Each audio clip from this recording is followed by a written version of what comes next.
नमस्कार, अनादि टीवी देख रहे हैं आप। मैं हूं आपके साथ ऋषिका गुप्ता। आज अनादि विशेष में बात करेंगे एक बेहद ही गंभीर मुद्दे को लेकर जिसने कई मासूम बच्चों की जान ले ली। मौत परोसने वाले मुनाफाखोर देश को खोखला कर रहे हैं और उनकी इस कारगुजारी ने सरकारी अधिकारी भी उनका साथ दे रहे हैं। मध्य प्रदेश के छिंदवाड़ा और राजस्थान के सीकर, भतरपुर और जैसे जिलों में कफ सिरप पीने के बाद 11 बच्चों की मौत ने इस सच्चाई को उजागर कर दिया। राजस्थान में फार्मा कंपनियों को बचाने के लिए अधिकारियों ने नकली दवाओं की परिभाषा ही बदल दी और बाजार में धड़ल्ले से नकली दवाएं बिकने लगी, जिसके चलते न जाने कितने लोगों की जान चली गई। अभी बच्चों की मौत से नकली और जहरीले दवाओं के इस कारोबार का खुलासा हुआ है तो हड़कंप मच गया। स्वास्थ्य विभाग ने कफ सिरप में मिलावट की बात खारिज कर दी, लेकिन सच यही है कि मिलावट की जा रही है और जहरीले केमिकल मिलाए जा रहे हैं। अफ्रीका में भेजे जा रहे कफ सिरप में जहरीले केमिकल पाए जाने के बाद भारत के दवा उद्योग की सच्चाई सामने आ गई थी। अफ्रीका में कफ सिरप को बैन किया गया, लेकिन भारत में आराम से बिकते रहे। अधिकारी जहरीली दवाओं का कारोबार करने वालों को बचाने में लगे हुए हैं। अब जाकर तमिलनाडु ने इन दावों का उत्पादन और वितरण बैन किया। आखिर सख्त एक्शन कब तक लिए जाएंगे, इस बारे में हम चर्चा करते हैं। पहले ये रिपोर्ट देखिए।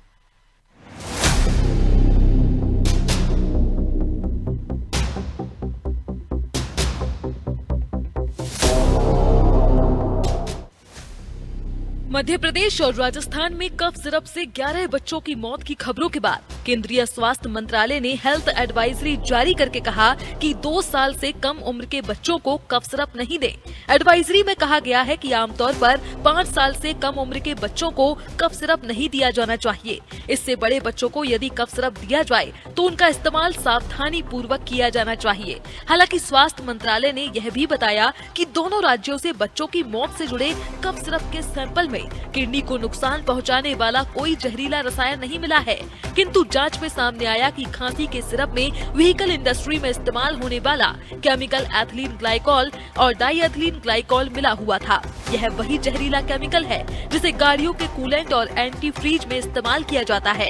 एक्सपर्ट्स का कहना है कि इसकी थोड़ी सी मात्रा भी किडनी और दिमाग को बुरी तरह नुकसान पहुंचा देती है। डाईएथिलीन ग्लाइकोल एक औद्योगिक सॉल्वेंट है जो गैर कानूनी तरीके से सुरक्षित सामग्री की जगह दवाओं में डाला जाता है। यह शरीर में जाकर डाईग्लाइकोलिक एसिड में बदलता है जो किडनी और नसों को पूरी तरह नष्ट कर देता है। सामान्य रूप से खांसी की दवाओं में प्रोपिलीन ग्लाइकोल और सार्बिटॉल जैसे कंपाउंड मिठास और स्वाद देने के लिए डाले जाते हैं। कई बार इनकी जगह जानबूझकर या गलती से एथिलीन ग्लाइकोल डाल दिया जाता है। इसकी भी प्रॉपर्टी मीठापन और ठंडक देने की होती है, लेकिन यह शरीर के लिए बेहद खतरनाक है। यह कोई पहला मामला नहीं है। वेस्ट अफ्रीकी देश गाम्बिया और उज्बेकिस्तान में भारत निर्मित खांसी की दवाओं से सैकड़ों बच्चों की मौत हो चुकी है। उस समय भी यही जहरीले केमिकल जिम्मेदार पाए गए थे। इन घटनाओं ने भारतीय दवा उद्योग की अंतर्राष्ट्रीय छवि को गहरी चोट पहुंचाई थी। इसका कारण ये है कि जिस विभाग पर ऐसे मामलों में एक्शन लेने का जिम्मा है, उसी के अधिकारी फार्मा कंपनियों को बचाने में जुटे हैं। राजस्थान के food safety drug controller department के एक अधिकारी ने नकली दवाइयां बनाते पकड़ी गई कंपनियों को बचाने के लिए एक्ट की परिभाषा ही बदल दी। पिछले 3 साल में नकली दवाइयों के आंकड़ों में फेरबदल कर उन्हें लोकसभा और नीति आयोग को भिजवा दिया। इतना ही नहीं, विधानसभा में भी यही गलत आंकड़े भेजने की तैयारी थी।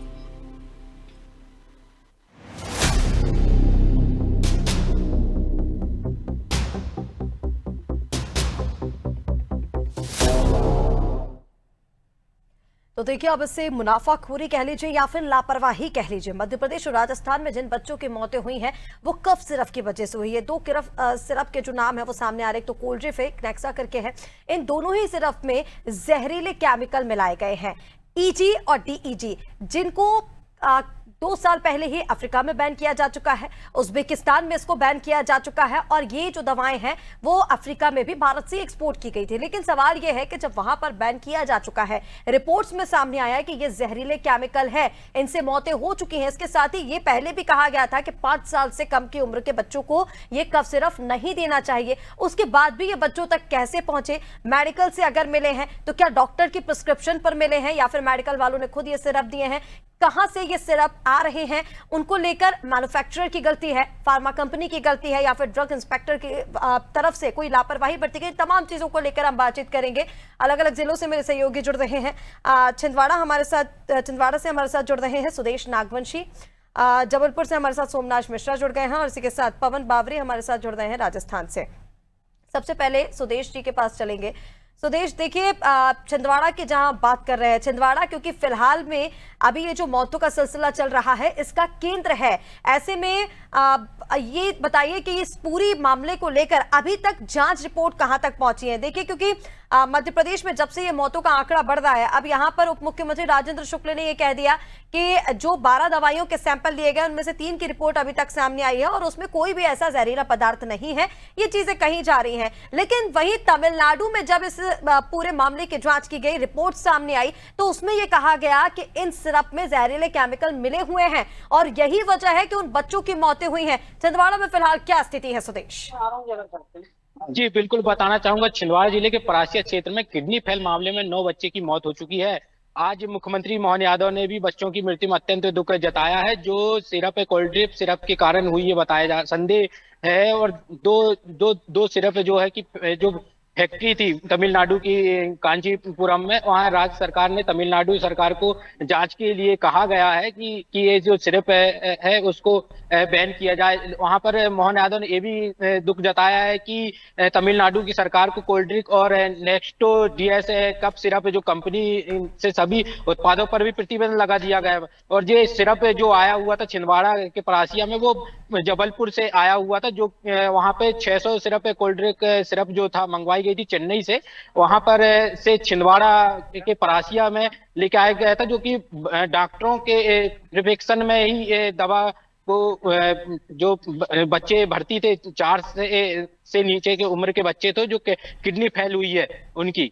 जी बिल्कुल, देखिए सुदेश, जिस तरह से आप जानकारी दे रहे हैं, मुख्यमंत्री डॉक्टर मोहन यादव हालांकि इस पर उन्होंने दुख व्यक्त किया है और इसको लेकर अब मध्य प्रदेश से जो कई दवाएं हैं उनके सैंपल्स लेकर जांच के लिए भेजे भी गए। हालांकि सबसे बड़ा चिंता का विषय तो यही है कि तमिलनाडु में अभी तक इसको लेकर जांच हो चुकी है, जब से निर्देश दिए गए हैं जांच की रिपोर्ट सामने आ चुकी है, लेकिन मध्य प्रदेश में अभी तक जांच रिपोर्ट क्यों सामने नहीं आई? क्योंकि देखिए वही जो सैटरडे संडे है, आज क्योंकि जब हम बात करें आज सैटरडे है, कल संडे है, कल दशहरा भी हो चुका है, लेकिन उसके बाद भी तमिलनाडु में वही रिपोर्ट इतनी जल्दी सामने आ जाती है, मध्य प्रदेश में अभी तक सामने नहीं आई। ये तो एक चिंता का विषय है ना कि इतना गंभीर विषय है लेकिन अभी तक उसकी रिपोर्ट ही सामने नहीं आ पा रही है, कि क्या दिक्कत है? जी बिल्कुल, चिंता का तो विषय है, क्योंकि जिले से लेकर राज्य और सेंट्रल सरकार और जिला स्तरीय की टीम जांच पे लगी हुई है, लेकिन इस ओर अभी कोई जांच रिपोर्ट अभी नहीं आई हुई है। कहीं जो सैंपल लिए गए हैं थे उसके भी औषधि विभाग ने जो सैंपल लिए उसमें भी ये पुष्टि नहीं की जा सकती कि इन्हीं सिरप से इनकी मौत हो चुकी है। लेकिन और जो सिरप है जो उस पे है तो उसमें कूलेंट वगैरह, बैटरी का पानी, ये सब चीजें उस पे बनता हुआ है, लेकिन अभी तक जांच रिपोर्ट में स्पष्ट नहीं हो पाया है कि जांच जो बच्चों की किडनी फेल हो रही है वो किस कारण से हो रही है। ये सब सोचने का विषय है, क्योंकि अभी तक 9 बच्चे की यहाँ पर मौत हो चुकी है। जिला प्रशासन यही बोल रहा है कि कुछ एडवाइस भी जारी कर रहा है कि बच्चों को जो सिरप देना वो सोच समझ के दें, डॉक्टरों के ही कहने पर ही दें। जी बिल्कुल, देखिए सुदेश, और कहीं ना कहीं ये बेहद चिंता का विषय हालांकि बताया जा रहा है। मुख्यमंत्री डॉक्टर मोहन यादव का ट्वीट भी सामने आया जहां पर उन्होंने कहा था तमिलनाडु सरकार को ही, क्योंकि जो कंपनी है जहां पर ये जो सिरप बन रहे थे वहां पर निर्देश दिए गए, फिर उसके बाद वहां से जांच सामने आई। हालांकि वहां से जो रिपोर्ट सामने आई है उसमें खुलासा किया गया है कि ये जो दोनों केमिकल्स है जिनके कॉम्बिनेशन सिरप में पाए गए थे ये जहरीले हैं, इनसे बच्चों के ऑर्गन फेलियर हुए और उसी की वजह से बच्चों की मौत होना फिलहाल बताया जा रहा है। हमारे साथ 2 और सहयोगी भी जुड़े हुए हैं, उनका सीधा रुख कर लेते हैं। सोमनाथ मिश्रा हमारे साथ बने हुए हैं जबलपुर से। सोमनाथ, देखिए जबलपुर एक वितरक केंद्र है जहां से सिरप जो है सप्लाई हुआ, हालांकि यहां पर भी सवाल वितरण को लेकर उठ रहे हैं, स्टॉक को सील किया गया, लेकिन फिलहाल वहां पर क्या संदिग्ध परिस्थिति बनी हुई है? क्या अभी तक भी मेडिकल्स पर इस तरह के जो सिरप है वो किसके निर्देश पर दिए जा रहे थे? क्या डॉक्टर्स की तरफ से प्रिस्क्राइब किए जा रहे थे ये जो सिरप बिके हैं जिनसे बच्चों की मौत हो रही है?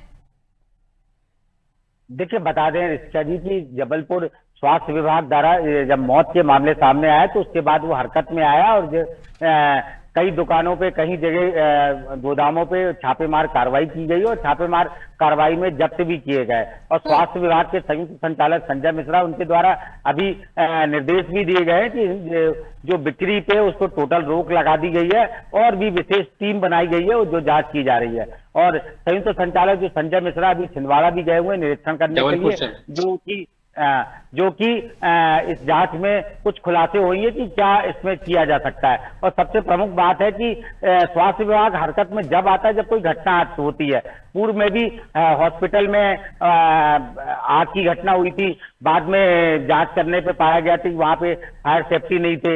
इस तरह के कई सामने जब घटना हो जाती है तब सामने आता है। प्रशासन को चाहिए कि पूर्व में ही इसमें कार्रवाई की जाए, जांच की जानी चाहिए ताकि देखिए सोमनाथ, ये तो बहुत जरूरी है कि जब इस तरह की दवाएं मार्केट में आती है तो कई तरह के क्वालिटी चेक उसके किए जाते हैं, चाहे वो ड्रग इंस्पेक्टर की बात कर लीजिए, मैन्युफैक्चरर से लेकर सप्लाई करने तक कई जगह पर चेकिंग इसकी होती है। लेकिन यह हैरानी की बात है कि एक भी जगह पर इस बात का खुलासा नहीं हुआ कि इसमें इतने ज्यादा जहरीले केमिकल मिले हुए हैं। ऐसे में मैं जबलपुर की बात करूं तो देखिए, मैंने आपसे पहले भी कहा था कि ये बताइए, मेडिकल पर जब ये सिरप मौजूद थे तो मेडिकल से बच्चों को जब ये सिरप दिए जाते थे तो मेडिकल वाले खुद इस सिरप की बिक्री करते थे या फिर डॉक्टर्स की तरफ से कोई प्रिस्क्रिप्शन दिए जाता था, पर्चे पर कोई दवाई लिखकर दी जाती थी, उसके बाद बच्चों को ये सिरप दिए जाते थे? इस तरह की ग्राउंड रिपोर्ट आपने बातचीत की होगी मेडिकल वालों से, क्या कुछ सामने आया है?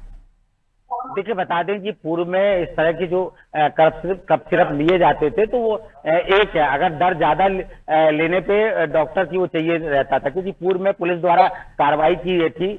जो कफ सिरप है अगर उसकी मात्रा ज्यादा युवा वर्ग भी ले लेता तो एक नशे की नशा करने के उस पर बराबर उसको वो महसूस होता है। तो नशे के जो लत में है वो ज्यादातर कफ सिरप का इस्तेमाल करने लगे थे, जिसकी वजह से जो जिला प्रशासन है और पुलिस विभाग द्वारा बीच में स्ट्रिक्ट किया गया था कि आप कफ सिरप आसानी से आपको मेडिकल स्टोर में नहीं मिलेगा, उसमें आपको एक मात्रा दी जाएगी, तो उसमें एक कफ सिरप दिया जाता था। तो लेकिन अब जिस तरह की इतने जगह जगह मेडिकल स्टोर खुल रहे हैं और जो ड्रग इंस्पेक्टर है उनके द्वारा विशेष तौर पर जो जांच नहीं की जाती और कार्रवाई नहीं की जाती, लगातार जब कोई घटना हो जाती तो तब कार्रवाई की जाती, बाकी ठंडे बस्ते में रहता है। हमारे साथ कुछ लोग हैं मेडिकल से भी संबंधित हैं, आइए हम बताते हैं। आप बताएं कि जो आप देख रहे हैं जगह जगह मेडिकल स्टोर खुला है, जो कफ सिरप मिलता था आप खुद देख रहे हैं बड़ी आसानी से मिल जाते हैं, जो कि नहीं मिलना चाहिए, काफी नुकसान रहता है, नशे के लोग भी लेते हैं, क्या करना कहना है? जय जय श्री राधे। सबसे पहले तो मैं ये दोष तो सरकार पे ही जाता है। सबसे पहले ड्रग इंस्पेक्टर हैं, लाखों रुपए तनख्वाह मिलती है, लेकिन मुझे लगता है पूरी सेटिंग वाली बात, दवाइयाँ सारी नकली आ रही है। बड़े अफसोस की बात है, मासूम बच्चों का क्या दोष था। और ये नकली दवाइयाँ जिनकी जांच होनी चाहिए, लेकिन सब मिली भगत से खा पी लेते हैं और काम चलता रहता है। और दुकानें तो ऐसे खुल गई हैं दवाइयों की जैसे पान की दुकान हो, जगह जगह।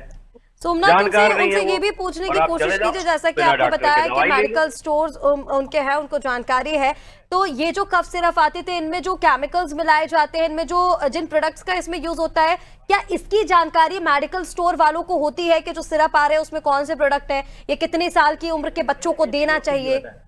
कफ सिरप में क्या मात्रा है, क्या मेडिकल स्टोर वालों को इनकी जानकारी रहती है कि ये कौन सा सिरप है? बिल्कुल नहीं रहती। आपने आगे बताया सर्दी है, खांसी है, उन्होंने उठा के पकड़ा दिया, दे दिया, और दे दिया तो उसका रिजल्ट सामने आ गया। डॉक्टर लिखेगा तो हिसाब से लिखेगा, उस पे बहुत कड़ाई हो रही है। मतलब बिना डॉक्टर के उसमें, और जो मेडिकल स्टोर भी खुले वो भी झोला छाप, अगर बात की जाए बिल्कुल झोला छाप है। आपको नोट लाइए, लाइसेंस ले लीजिए, ऐसा अंधेर हो गया है गजब का। ठीक है, ये क्यों फिर टेस्ट ठीक है सोमनाथ, बने रहिए आप हमारे साथ, मैं आपसे आगे भी अपडेट्स लूंगी। देखिए, लगातार ये जो कॉम्बिनेशन की बात की जा रही है, डाइथिलीन ग्लाइकॉल और एथिलीन ग्लाइकॉल, इसकी जो मिलावट है वो कफ सिरप में की गई और इसी जहरीले केमिकल की वजह से बच्चों की मौत होना बताया जा रहा है। हमारे साथ लगातार संवाददाता बने हुए हैं और पवन भी हमारे साथ राजस्थान से बने हुए हैं, इनसे भी चर्चा कर लेते हैं। पवन, देखिए मध्य प्रदेश और राजस्थान की बात की जा रही है, जहां पर बच्चों की मौतों का जो सिलसिला है वो जारी रहा। ऐसे में राजस्थान की हम बात करें, अभी तक जांच रिपोर्ट्स में क्या क्या सामने आया? देखिए मैंने पहले भी कहा कि तमिलनाडु में जब यहाँ से निर्देश दिए गए, वहां से जांच रिपोर्ट सामने आ गई, तो अभी तक राजस्थान क्यों पिछड़ा हुआ है? यहाँ पर क्या सामने आ रहा है? क्या वहां पर भी जो सिरप मिल रहे थे उसमें भी इस तरह के जो केमिकल्स पाए जाते हैं, इसकी कोई जांच नहीं की गई, कोई क्वालिटी चेक नहीं किया गया, बिना किसी प्रिस्क्रिप्शन के, बिना किसी चेकिंग के वो मेडिकल स्टोर्स पर दिया गया था? बिल्कुल। जो राजस्थान है, राजस्थान में जब ये मामला है, तब भरतपुर में एक बच्चे की मौत हुई और सीकर में एक बच्चे की मौत हुई। उसके बाद से जो राजस्थान सरकार है, चिकित्सा विभाग को चेता, उसके बाद से जांच के आदेश वो दे दिए गए। तो वो जो कफ सिरप है, जिस कंपनी से आ रहा था, उस कंपनी पर पाबंदी लगा दी गई कफ सिरप पर राजस्थान सरकार ने। वही 3 सदस्यों की कमेटी गठित की गई है, अब इस पर जांच के आदेश दिए गए हैं।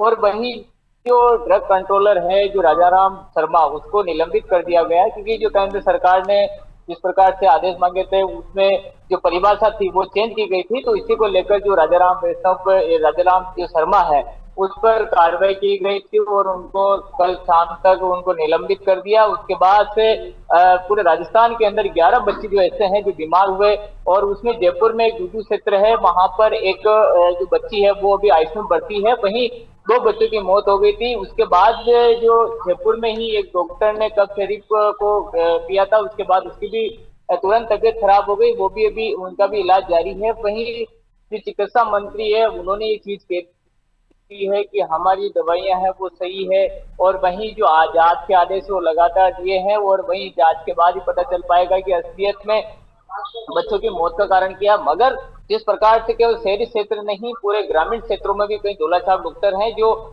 ये जो कफ सिरप है वो बच्चों को दे रहे हैं। वहीं जो नियम के अनुसार कफ सिरप देना चाहिए, छोटे बच्चे जो 2 साल के हैं या 5 साल तक के जो बच्चे हैं उनको नहीं देना चाहिए, 12 साल से ऊपर के बच्चों को देना चाहिए। मगर ये कफ सिरप सबको वितरित किया जा रहा था, सबको दिया जा रहा था। ये जो नियमों के अनुसार जो चिकित्सा विभाग ने जो बदलाव की थी, पवन, जो आप बता रहे हैं कि ये हर उम्र के बच्चों को सिरप जो है वो राजस्थान में भी दिए जा रहे थे, इस बात की जानकारी क्या अधिकारियों को थी? क्योंकि देखिए हम लगातार बता रहे हैं कि जो रिपोर्ट सामने आई, अफ्रीका में 2 साल पहले ही इस सिरप को बैन किया गया, और ये बताया गया कि भारत से जो सिरप्स आ रहे थे उसमें ये जो 2 केमिकल की बात की जा रही है, ईजी और डीईजी, ये दोनों मिले हुए थे, और इस वजह से वहां पर भी बहुत मौतें हुई। 2 साल पहले वहां पर बैन किया गया, लेकिन भारत में ये बिक्री लगातार जारी थी। राजस्थान में जो मेडिकल स्टोर्स है, वहां पर इन सिरप का वितरण कैसे होता था? मतलब इसकी बिक्री कैसे की जाती थी? क्या राजस्थान में डॉक्टर्स के प्रिस्क्रिप्शन के बाद की जाती थी, या यहाँ पर भी बिना किसी प्रिस्क्रिप्शन के बच्चों को ये सिरप दे दिया जाता था? बिल्कुल। जो कफ सिरप है, जब पाबंदी लगाई दी गई थी 2 साल पहले, वो एक अलग ब्रांड का था। जो डॉक्टरों से बातचीत की गई तो उन्होंने कहा, जो कंपनी के डायरेक्टर से बात की, उनका ये अलग ब्रांड का था। उसके बाद एक ब्रांड आया, वो वितरित किया जा रहा था हॉस्पिटलों के अंदर, वहीं जो मेडिकल्स के अंदर। तो वहीं से वो सीधा जो बच्चों को हॉस्पिटल ले जाने के बाद जो कफ सिरप दिया जाता, उसके बाद से बच्चों की तबीयत खराब होने लगी, किडनियां खराब हुई। उसके बाद से अभी भी जो कई ऐसे माता पिता हैं जो अभी जागरूक तो हुए हैं, मगर जितनी जागरूकता आनी चाहिए वो जागरूकता नहीं आई। हालांकि चिकित्सा विभाग की बड़ी लापरवाही यहाँ पर सामने आ सकती है, क्योंकि केवल कफ सिरप ही नहीं है, और भी कई ऐसी दवाइयां हैं जिनकी भी जांच होना संभावित है। क्योंकि एक कफ सिरप नहीं, और भी जो कंपनियां बनाती है, किस प्रकार से उसमें केमिकल डाला जाता है, कौन सा केमिकल डाला जाता है, किस प्रकार की जांचें होती है, ये भी बड़ा सवाल निकल के आ जाता है। क्योंकि बिल्कुल पवन जी, कहा आपने, जैसे कि आपने बताया कि और भी ऐसी दवाइयां हैं और भी ऐसे सिरप्स हैं जिसमें इस तरह के कॉम्बिनेशंस का इस्तेमाल किया जाता है। हालांकि जब यहाँ पर उम्र की बात की जा रही है कि 5 साल की कम से उम्र के बच्चों को ये सिरप नहीं दी जा सकती, लेकिन अगर इस 5 साल से ऊपर के बच्चों को भी दी जा रही है तो वो भी सावधानी के साथ दी जाए, उन बच्चों को निगरानी में रखा जाए और कम से कम इस डोज का यूज किया जाए। ऐसे में अभी तक जांच में क्या ये पता चल पाया है कि और कितने ऐसे सिरप हैं जिनमें इस तरह के केमिकल्स का यूज हो रहा है, इस तरह के कॉम्बिनेशंस का यूज हो रहा है, और कितना रेयर है ये? क्या हर दवाई में यूज होता है, या फिर बहुत कम ऐसी दवाइयां हैं जिनमें इस तरह के कॉम्बिनेशन यूज होते हैं? इसको लेकर कोई बातचीत हो पाई है? बिल्कुल। जो राजस्थान सरकार है वो बिल्कुल सख्त नजर आई जब ये कफ सिरप का जो मामला आया था। अब जब आपने ये बात की थी कि जिस प्रकार से दूसरी दवाइयों में किस तरह जांच होती है, चिकित्सा जो मंत्री है या चिकित्सा विभाग है वो कहीं ना कहीं दूसरी दवाइयों पे भी अब जांच करवाएंगे, और जांच करवाने के बाद सामने आएगा किस किस केमिकलों का उपयोग किया जाता है। जो कंपनियां हैं जिनको बनाती है उन कंपनियों को भी निर्देश दिए गए हैं कि इनमें जो जांच रिपोर्ट है या फिर जिनको 3 सदस्यों की टीम बनाई गई है दवाइयों को लेकर, राजस्थान सरकार ने 3 सदस्यों की टीम बनाई है। वो टीम जांच करेगी, अन्य दवाइयों की भी जांच करेगी और दूसरी दवाइयों की भी जांच करेगी। क्योंकि राजस्थान सरकार जब से मामला है, राजस्थान सरकार सचेत नजर आई, सख्त नजर आई, उसके बाद से इस जो कफ सिरप पे इस पाबंदी लगा दी गई।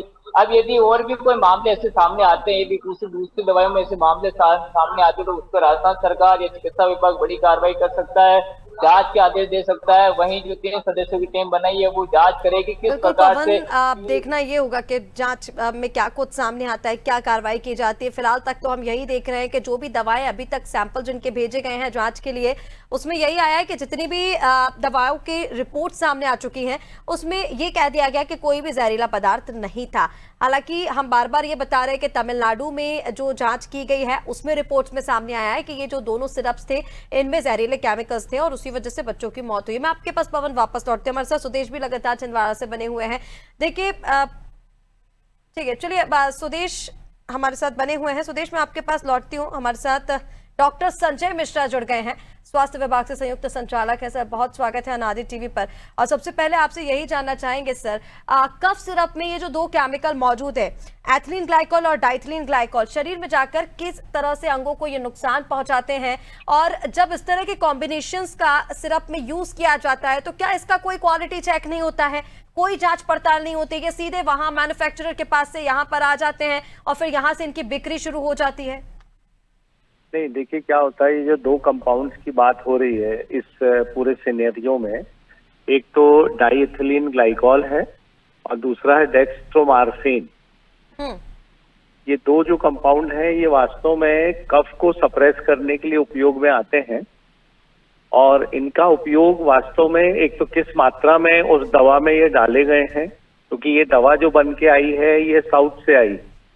The person you are speaking with चलिए शायद कोई तकनीकी समस्या है, संजय जी से वापस संपर्क करने की हम कोशिश करेंगे, बात उनसे अधूरी रह गई। हमारे से सुदेश लगातार बने हुए हैं। सुदेश देखिए, अभी जितना भी हम डॉक्टर संजय को सुन पाए हैं उनकी तरफ से ये कहा गया कि कफ को सप्रेस करने के लिए ये जो कॉम्बिनेशन है उसका यूज होता है। ऐसे में जो खांसी की दवाएं दी जाती हैं, हम छिंदवाड़ा की अगर हम बात करें तो क्योंकि हमने कहते हुए सुना, उप मुख्यमंत्री इस पर ये कह रहे हैं कि जो भी अभी तक रिपोर्ट सामने आई है उसमें किसी भी तरह के जहरीले पदार्थ का खुलासा नहीं हुआ है। लेकिन अब देखिए इस पर सियासत भी हो रही है, विपक्ष की तरफ से भी आरोप लगाए जा रहे हैं। ऐसे में अब स्थानीय स्तर की अगर हम बात करें तो वहां पर लोगों को किस तरह से जागरूक किया जा रहा है कि अगर किसी के पास वो सिरप है भी तो फिर अब उसका इस्तेमाल ना किया जाए? स्थानीय तौर पर क्या कोई अभियान चलाए जा रहे हैं वहां पर छिंदवाड़ा में? जी, कलेक्टर के द्वारा एडवाइस भी दिए जा रहा है कि जो खांसी का जो सिरप है जो इस्तेमाल किया जा रहा था उस पर यहाँ पर तत्काल सभी दुकानों पर बैन कर दिया गया है। और जो कि अभी तक ये भी पता, हालांकि जांच टीम लगातार जांच कर रही है और इस पर भी 3 सदस्यों की टीम है यहाँ पर औषधि विभाग और ड्रग विभाग के द्वारा जो सैंपल और मेडिकल पर जाकर वहां पर देख रहे हैं कि जो इस प्रकार खांसी के जो सिरप है जो 4 साल से कम उम्र के बच्चे को जो दिया था जो सिरप है, इसमें जो किडनी फेल हो रही उस पर भी जांच की जा रही है। लगातार यहाँ पर जिला प्रशासन यहाँ पर मौके पर पहुंच के सैंपलिंग भी बच्चों से की जा रही है। और अभी तक 13 बच्चे जो है जिला मेडिकल कॉलेज में भर्ती हैं और 4 बच्चे जो हैं परासिया के सिविल अस्पताल पर वहां पर इलाज कर रहे हैं। और एक और कहा जाता है कि मुख्यमंत्री ने तो दुख व्यक्त कर दिया है, लेकिन अभी तक जो परिजन है जो बच्चे की मौत हुई है उनके परिजन बहुत गरीब थे, जिसके कई ने कार रख के, कोई गाड़ी रख के, गिरवी रख के, अब जेवर चांदी गिरवी रख के जो बच्चों का इलाज किया गया और वो उनका मौत होने के बाद भी अभी तक शासन के द्वारा कोई मुआवजा का ऐलान नहीं किया गया है। हालांकि नागपुर में कुछ 8 बच्चे जो है उनका नागपुर में इलाज कर रहे हैं, जो कि लाखों रुपए से परिजन वहां से भी टूट रहे हैं। और यहाँ पर बिल्कुल देखिए सुदेश, ये तो बेहद चिंता का विषय है, क्योंकि एक तो जो माँ बाप अपने बच्चों का इलाज करा रहे थे, जिस तरह से आप बता रहे हैं कि जो स्थिति उनकी थी, अगर उनको इसके बाद भी कोई राहत नहीं दी गई तो ये भी चिंता का विषय है। और फिर कुछ माँ बाप ऐसे भी हैं जिन्होंने अपने बच्चों को खो दिया है, तो उनकी स्थिति तो फिर सोचने योग्य। हालांकि ये कहा जा रहा है कि जांच की जा रही है, जांच के बाद ही कार्रवाई की जाएगी। देखना होगा कि रिपोर्ट्स में क्या खुलासे मध्य प्रदेश में होते हैं। फिलहाल आप सभी का हमारे साथ जुड़ने के लिए बहुत शुक्रिया। तो देखिए, ये जो सॉल्वेंट्स हैं जो कफ सिरप में पाए गए, इसका उपयोग गैर कानूनी है। उसके बाद भी ये जो जहरीले केमिकल हैं वो कफ सिरप में पाए गए। भारत के दवा उद्योग की सच्चाई इससे कहीं ना कहीं सामने आ गई। अफ्रीका में 2 साल पहले इस दवा को बैन किया गया, लेकिन उसके बाद भी भारत में ये धड़ल्ले से बिक रही थी। अब सवाल स्वास्थ्य विभाग के ऊपर खड़े हो रहे हैं कि मैन्युफैक्चरर के पास से अगर ये गलती की भी जा रही थी तो आगे आते आते तक जितनी बार भी क्वालिटी चेक्स होते हैं, मेडिकल स्टोर तक ये दवाएं पहुंचती हैं, उस बीच में कई सारे पड़ाव होते हैं जहां से ये दवाइयां निकल कर आती, तो वहां पर इन दवाइयों को क्यों नहीं रोका गया?